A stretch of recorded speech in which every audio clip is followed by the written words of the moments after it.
अस्सलामु अलैकुम वरहमतुल्लाहि वबरकातुहू।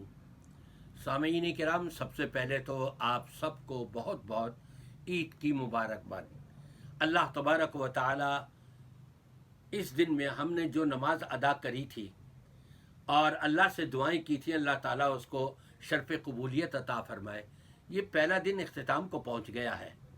हमने पहले दिन क्या किया? यकीनन कुर्बानियाँ की होंगी। अब ये दूसरा दिन है, दूसरे दिन भी कुर्बानियाँ हो रही हैं, तीसरे दिन भी कुर्बानियाँ हो रही हैं।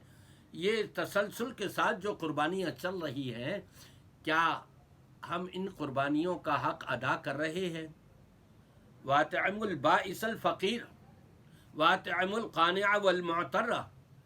वहाँ नबी पाक सल्लल्लाहु अलैहि वसल्लम ने दीन इस्लाम के अंदर जो मुसलमानों को तालीमात दी हैं, ख़ुद भी खाओ अपनी कुर्बानी से, और गरीबों को, यतामा मसाकीन को, रिश्तेदारों को, पड़ोसियों को, उनको भी खिलाओ।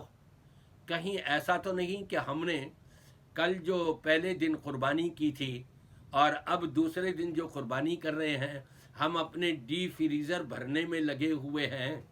टिक्का पार्टियों के लिए हम स्टोर करते चले जा रहे हैं कि पहली इतवार को ये होगा, दूसरी इतवार को ये टिक्का बोटी की दावत होगी, फला दिन ये होगा।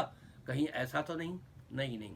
गरीबों का, यतामा का, मसाकीन का, वो लोग कि जो साल भर कुर्बानी तो अभी क्या करेंगे, वो साल भर उनको गोश्त नहीं मिलता खाने के लिए, क्या वो हकदार नहीं है? यकीनन हकदार है। हमने उन हकदारों का हक पहुंचा दिया उन तक। अगर पहुंचा दिया, अल्लाह तबारक व तआला शर्फ़ कबूलियत अता फरमाए। और अगर इसमें कोई कोताही हो गई है तो उस कोताही को अभी भी दूर कर सकते हैं। आज दूसरा ही दिन तो है कुर्बानी का, अभी भी उस कोताही को दूर कर सकते हैं।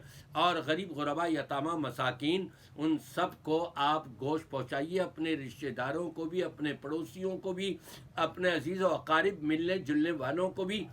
बल्कि मैं यहाँ तक आपको बताऊँगा कि आप ये गोश्त, ये ना समझे जी वो तो बड़ी दूर रहते हैं, अब कौन जाए वहाँ, हमारे पास तो टाइम नहीं है। आप अपनी डी फ्रीज़र में रख लें और उनको या तो फ़ोन कर दें, कोई आ जाएगा, या आप 1, 2, 3 दिन के बाद उन तक पहुँचा दें। इंशाअल्लाह ताला आपकी नेकी और अजर में इजाफ़ा ही होता रहेगा। अल्लाह तबारक व तआला कबूल फरमाए।